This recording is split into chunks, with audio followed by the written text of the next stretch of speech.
بيبدأ فيلمنا مع ميجا ماين اللي بيحكي لنا قصته في الجزء الأول بأن مدينة مترو سيتي كانت مليانة بالشر، وأن مترو مان كان هو البطل الخارق الوحيد واللي كان قوي بما فيه كفاية علشان يدافع عنها من الشر، واللي تم هزيمته على إيد ميجا ماين المجرم العبقري والسيد كل شيء، ولكن بدون بطل يقتله. ميجا ماين حس بالملل، علشان كده اخترع بطل خارق وكان اسمه تايتان علشان يخليه مشغول، لكن نتيجة ده اتسبب في فوضى كبيرة. لكن ميجا ماين أدرك في النهاية إن مصيره إنه يكون هو البطل الخارق وإنه ما يبقاش شرير، واضطر إنه هو يهزم تايتان وبقى هو المدافع عن مدينة مترو سيتي. ودي كانت النهاية. بنرجع لزماننا الحاضر، بنشوف 3 رجالة متنكرين في لبس سمكة وبيسموا نفسهم عصابة السمكة الذهبية، بيقتحموا عرين ميجا ماين وبيتسللوا داخل المبنى علشان يسرقوا السمكة الماسية علشان يبيعوها في سوق السمك الأسود. لكن فجأة الآلات بتاعت ميجا ماين بتهاجمهم، وبيظهر ميجا ماين وصديقه تشام اللي كان متوقع ان هم هيجوا يسرقوا السمكة. على طول ميجا ماين بيستخدم التقنية بتاعته علشان يصنع صندوق يحبسهم فيه، لكن لسوء الحظ الآلة بتاعته تعطل والصندوق بيختفي. على طول ميجا ماين بيقول كلهم على صديقه تشام، وعلى طول العصابة بتهرب، لكنه بيجري وبيطاردهم. بيخرج من المبنى وبيكون عصابة السمكة راكبين الدبابة بتاعتهم، وعلى طول بيرش عليهم مدفع مية. ميجا ماين شايف نفسه بطل، لكن دلوقتي شايف نفسه فاشل، وعلى طول بيجيب اخره من الموضوع ده، وعلى طول بيستعمل سلاحه السري، بيرمي مكعب مجمد في الدبابة بتاعتهم ومع شوية مية بيحول الدبابة لكتلة من الجليد وبيتم القبض عليهم. تاني يوم بتظهر الصحفية روكسي اللي بتقول في النشرة ان ميجا ماين ساهم في انه ينقذ المدينة مرة تانية، وبتقدم تقارير عن المدينة. على طول بتظهر بنت واللي بيكون اسمها كيكو ماريتا اللي بتلاحظ ان روكسان فقدت كل الاهتمام بوظيفتها، وانها عايزة تعمل حاجة اكتر، بمعنى ان هي عايزة تعمل فريق كبير في المدينة زي ميجا ماين. البنت بتوضح لروكسي ان هي رئيسة نادي معجبين ميجا ماين اللي الهمها انها تدور على الحاجة اللي هي بتحبها واللي هي نفسها فيها. وبتقول لروكسي ان هي من اسبوع بس كانت محتجزة في المدرسة الاعدادية، لكنها دلوقتي بتعرض بس على اكتر من نص مليون مشترك. ونتيجة لاعماله البطولية المستمرة، عمدة مترو سيتي بيسلم مفتاح ضخم لميجا ماين واللي بيسميه مفتاح مدينة مترو. ميجا ماين مش قادر يشيل المفتاح وعلى طول بيرميه لزميله تشام. بعدها روكسان بتروح تقابل تشام وتسأله ايه اخبار عملك البطولي، لكنها بيرد عليها كل احباط ان كل حاجة اتغيرت بالنسبة لميجا ماين، لكن مفيش حاجة اتغيرت بالنسبة له، وان هو كان مفكر ان هو فعلا زميل ميجا ماين. لكن ميجا ماين بيعتبره ان هو مجرد تابع ليه مش اكتر، وان هو ما بيعملش حاجة غير ان هو يصلح ادمغة الروبوتات ويراقب الشرابات بتاعته. بعدها بيحضر في دماغ روكسان كلام البنت اللي لسه مقابلاها وبتستخدمها مع تشام علشان تلهمه، وبتقول له لازم تعمل اللي انت بتحبه، وان انت لازم تقول لميجا ماين ان انت عايز ترقية، وان هو يعتبرك صديق مش كتابع. بعد ما بينتهي ميجا ماين من الخطاب الطويل بتاعه، تشام بيقرر يكلم ميجا ماين ويقول له على اللي هو عايزه، لكن ميجا ماين بيرد عليه بغطرسة وبيقول له كفاية ان انت بتمشي جنب البطل. تشام بيحس بالاحباط وبيقول لميجا ماين لو ما اعترفتش بمساهمتي معاك ده هيخليني اعتذر واروح ادور على فرصة تانية الاقي نفسي فيها. ميجا ماين بيقول له انا مش مهتم برايك ومشي لو انت عايز. ساعتها تشام بيزعل وبيمشي وبيودع ميجا ماين وبيروح علشان يدور على هدفه الخاص. روكسان مش سعيدة بكلام ميجا ماين، خصوصا انه سمح لتشام ان هو يقدم استقالته، لكن ميجا ماين واثق ان تشام هيرجع له تاني زي ما حصل قبل كده، وبيقول لها ان هو من غير تشام يقدر يتعامل مع كل حاجة بنفسه. بنروح لمكان تاني وده بيكون سجن مترو سيتي، وبنشوف عصابة شريرة بتسمي نفسها نقابة المجرمين. بنشوف زعمتهم اللي بيكون اسمها الدوبلر ودي ساحرة الطقس الشريرة، وبنشوف بيير سيد التنويم المغناطيسي، وبيماث اللي بيكون عبارة عن صخرة محترقة، واخيرا زعيم الظلام اللورد نايت اللي بيضحكوا ان اسمه اتغير من فرايت نايت الى اللورد نايت، كل اسمه بيكون كده اقل رعب للناس. بيرجعوا الموضوع واللي بيكلموا فيه عن زعيمهم السابق ميجا ماين اللي دلوقتي بيكون بطل مترو سيتي، واللي بيقرروا ان هم يروحوا يزورون ميجا ماين، لكن لازم يهربوا الاول من السجن. كل واحد منهم بيستعمل القدرة بتاعته علشان يهزموا الحراس، واخيرا بيتمكنوا ان هم يخرجوا من السجن. بنروح للروكسان اللي بيكون مشغولة بالسواقة بتاعتها، وعلى طول بيظهر لها اتصال من ميجا ماين من خلال جهاز تتابع اللي بيقول لها ان هو في خطر. على طول بتروح بسرعة للمخبأ بتاعه وتمسك حديدة في ايديها وتدخل وهي خايفة. بتكون مفكرة ان ميجا ماين في خطر، لكنه كان في مشكلة مع أداة تحميص العيش. بتعرفه ان الأداة دي لازم تتوصل بالفيشة الاول عشان تشتغل. هو طبعا ما كانش يعرف الكلام ده لان تشام كان هو اللي بيعمل كل حاجة. بيجي لهم انذار بوجود دخيل، بيطلع ميجا ماين واللي بيتصدم اول ما بيشوف عصابته القديمة. بيعتقد ان هم جايين علشان يقتلوه لانه سابهم في السجن وبقى بطل، لكنه بيندهش لما بيلاقيهم بيحتفلوا بيه وبيقولوا له انهم عارفين ان هو بيتظاهر بس ان هو بطل المدينة، لكن اكيد هو بيتستر ورا ده علشان ينجز الخطة الرئيسية بتاعتهم الاخطر شرا. ميجا ماين بيحاول يواكبهم وبيقول لهم ايوه انا فعلا بتظاهر ان انا بطل، وان هو بيكذب على الناس وبيكذب عليهم، وبيقول لهم ان روكسان هي عروسته الشريرة. روكسان على طول بتاخده وبيخشوا المطبخ، وعلى طول بتزعق له بتقول له ليه مخبي عليهم ان انت بطل حقيقي، لكنه عارف ان هو لو قال لهم كده هيحاولوا ان هم يقتلوه علشان خيانته ليهم، لكنها بتغضب عليه قطر علشان ما قالهاش ان هو كان زعيم عصابه قبل كده. بعدها بيوضح لها ان هو ما كانش جزء من العصابه بس، لكن هو كان زعيم العصابه وهو اللي شكلها بعد ما اتخرج من مدرسه الشر، وعلى طول جند افضل الاشرار علشان ينجز اكبر شر ممكن. لكن بعد كده قرر ان هو يكون نفسه وان الاضواء كلها تتسلط عليه لوحده، علشان كده لقى طريقه يتخلص منهم، وقال لهم ان هو كان بيعمل على مشروع شرير وانه هيجيبهم تاني لما يستولى على مدينه مترو سيتي اللي هم دلوقتي معتقدين ان هو بيمتلكها. بيحاول يقنع روكسي ان هو لازم يستمر في تصرف بان هو شرير لحد ما يكتشف طريقه يقدر يهزمهم بيها. العصابه بتقترح عليه ان نقابه المجرمين لازم تبدا في خطتها الرئيسيه الاكثر شرا اللي ميجا مايند اقترحها لما شكل العصابه قبل كده، لكن ميجا مايند بقى بطل دلوقتي ولازم يدور على طريقه ياخر بيها الخطط لحد ما يكتشف طريقه يقدر يهزمهم بيها ويرجعهم للسجن من تاني. في الناحيه التانيه بنشوف تشام وهو رايح لمطعم شكله خربان جدا، وبيروح يقدم علشان يحصل على وظيفه، وبعد ما بيذكر كل الاشياء الرائعه اللي هو يقدر يعملها بيتم تعيين تشام كمنظف حمامات من غير ما يضيعوا وقت. نقابه المجرمين بتبدا تعمل اعمال تخريبيه في المدينه، وطبعا ميجا مايند بيمشي معاهم وبيتظاهر بان هو شرير، وطبعا الشرطه ما بتشكلش اي مشكله ليهم لان بيير بيستعمل قدرته وهي تنويم المغناطيسي وبيقدر يسيطر عليهم. ميجا مايند بيحاول يجمد الشرطه وبيستدعي العديد من الروبوتات علشان تصلح اي خراب النقابه بتسببه. بعدها ميجا مايند بيندم على فراق تشام وبيقول ان هو محتاج مساعدته من تاني. بينام على السرير وبيفكر ازاي يهزم العصابه. في الوقت اللي بيحاول ينام فيه بيسمع ضوضاء عاليه، على طول بينزل للدور اللي تحت. بينزل بيلاقي حفله صاخبه العصابه بتكون عاملاها وبيلم فيها كل المجرمين، ولسوء الحظ بالنسبه لميجا مايند العصابه بتدعو عصابه السمكه الذهبيه، وهم الوحيدين اللي عارفين ان ميجا مايند ما بيتظاهرش بانه بطل وان هو بطل فعلا. على طول زعيمهم بيأمر الاثنين التانيين ان هم يروحوا يمسكوا المايك علشان يفضحوا امره، لكن ميجا مايند بيحاول يتجنبهم، وعلى طول بيدخل للمخزن بتاعه اللي بيكون فيه تماثيل على شكل ميجا مايند، وعلى طول بيقدر يوقع اول واحد فيهم. بعدين بيستعمل باقي الحيل بتاعته علشان يوقع تاني وبعدها تالت. في الناحيه التانيه بنروح نشوف تشام اللي بيلاحظ ان المطعم الخربان ده ما بيروحلوش غير عاملين فقط، وانه علشان يحسن زياره العملاء بيقترح على صاحب المطعم ان هو ينظف المكان بشكل كويس. تاني حاجه ان طعم الاكل بتاعه مقزز، علشان كده تشام بيصمم آلة لطهي جديده واللي هتخلي المكان يمتلك علامه تجاريه فريده في الاكل. واخيرا بيقترح تغيير قائمه الطعام وبينصحه ان هو يتخصص في اكل معين واللي كل بيحبه وهي الدوناتس. بنروح لروكسان اللي بتقول لميجا مايند انت لازم تفكر في حاجه ضروري في اقرب وقت ممكن، لان عصابه المجرمين قريب هتبدا تنفذ الخطه الرئيسيه الاكثر شرا واللي ميجا مايند كان بيطلق عليها عباره العصابه دائما، علشان كده لازم يلاقي طريقه يقدر يقبض عليهم كلهم مره واحده. بعدها العصابه تظهر واللي بتقول لميجا مايند عايزين نبدا في المرحله تانية، لكن خلونا نعرف ايه هي المرحله تانية. المرحله تانية كانت عباره عن ان مدينه مترو سيتي يتم اطلاقها للقمر، وطبعا كل ده بسبب حسابات ميجا مايند العبقريه وبمساعده الفيزياء، واللي خلته يقدر يصمم مجال طاقه قويه واللي يقدر يحبس الهواء جوه المدينه علشان السكان يقدروا يتنفسوا، ومن خلال استعمال صواريخ مبنيه تحت المدينه هيقدر يطلق المدينه للفضاء وتهبط بامان على القمر. روكسان بتسال ازاي هنقدر نحط شويه احجار فوق القمر، وحتى لو ده ممكن فالموضوع هيستغرق سنوات، ولكن من المدهش ان ميجا مايند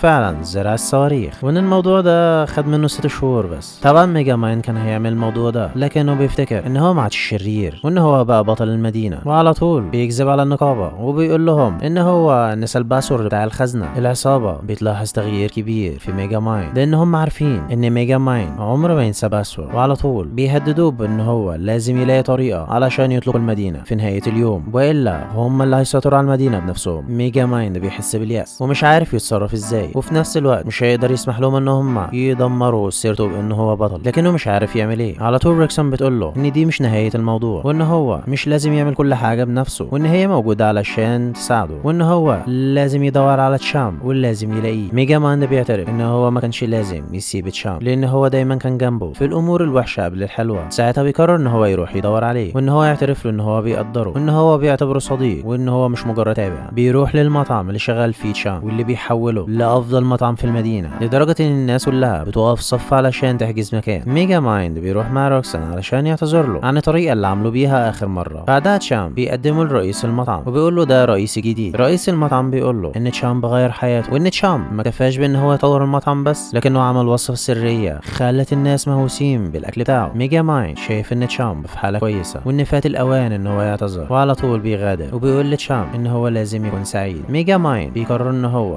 يحل الموضوع بنفسه حتى لو ده هيؤدي الى نهايته. وفي النهايه بقى بيمتلك خطط، بيجمع اعضاء النقابه مع بعض وعلى طول بيحبسهم مره واحده في صندوق من الليزر، وبعد ما بيحبسهم بيكشف لهم ان هو في الواقع شخص كويس، وان هو بطل المدينه، وان هو مش شرير زي ما هم فاكرين، وان هو هيرجعهم للسجن تاني. لكن لسوء حظه الآلة الغبيه بتشتغل من تاني وبتفتح القفص. على طول بيهاجموه وبيحاولوا يقتلوه. بعدها روكسان بمساعدة كيكو بيروحوا يدوروا على المنجم بتاع ميجا ماين، واللي بيلاقوه متنكر على شكل راجل كبير لحيته كبيره، وبنعرف ان هو مستخبي من نقابه الجريمه. ميجا ماين بيسمي نفسه بالفاشل، لكن كيكو بتقول ان هو مش كده لانه عمره ما خذلها، وتشرح له ان هي اول مره اتنقلت لمدينه مترو سيتي مع والدتها اتعرضت لتنمر والمضايقه كتير لان هي غريبه، وكل الناس افترضوا ان هي بنت سيئه لحد ما اثبتت لهم ان هي فعلا كده، وبدات تسيب المدرسه وتعمل مشاكل فعلا. لكن لما ميجا مايند قدر يهزم تايتان باين لها ان هي مش لازم تبقى زي توقعات الناس، وان هي ممكن تتغير للي هي حاسه ان هي لازم تعمله. روكسان بتطلب منه ان هو يحط كبرياءه على جنب ويعترف ان هو محتاج للمساعده، وان اعترافه بده ما بيبينش ان هو ضعيف، وانه لما يعترف بده اكيد هيلاقي ناس تقف جنبه. على طول ميجا مايند بيبتسم وبيقرر ان هو يدور على تشام علشان يعتذر له، لكن تشام كان واقف وراه اللي بيقول له ان انا عملي معاك لسه ما انتهاش، وان هو حس ان هو في خطر علشان كده هو جاله، واللي بيندهش لما بيلاقي ميجا مايند بيكلمه كويس وبيقول له انت افضل صديق ليا. في الوقت ده بنروح للعصابه اللي بتحاول تفتح الخزنه، وبيحاولوا ان هم يدمروها لان هم معهمش الباسورد. الموضوع ده هيستغرق ساعه واحده لحد ما يتمكنوا ان هم يكسروها. علشان كده فريق ميجا مايند بيدور على طريقه علشان يبعدوهم عن التحكم في جهاز الاطلاق عن طريق الهاهم، واللي بيقول علشان الفريق بيكرهوا هيعملوا اي حاجه علشان يطردوه. بعدها ميجا مايند بيضيف كيكو للفريق بتاعه وبيوعدها ان هو هيدربها ان هي تبقى مقاتله للجريمه زيه بالظبط. كلهم بيقفوا وبيروحوا لمركز تصور علشان يشتروا كل الحاجات اللازمه علشان يبداوا مهمتهم، ولكن ما بيلاقوش اي حاجه في المتجر ده. في الوقت ده بنروح للعصابه اللي بتكون قدرت تخترق الباب ولسه هيتكوا على الزرار علشان يطلقوا المدينه. بيبدا جدال ما بينهم على مين اللي يتك على الزرار. ساعتها ميجا مايند بيظهر على الشاشه واللي بيقول لهم ان خطته بدات تنجح. ساعتها بيتكوا على الزرار وبيجروا على طول. ميجا مايند بيتسلل هو والفريق بتاعه وبيرسل تشام علشان يلغي تنشيط الزرار، لكن عصابه السمكه الذهبيه بتحاول توقفه، لكن لسوء الحظ الامور ما حصلتش زي ما كان ميجا مايند متوقعها، والمدينه فعلا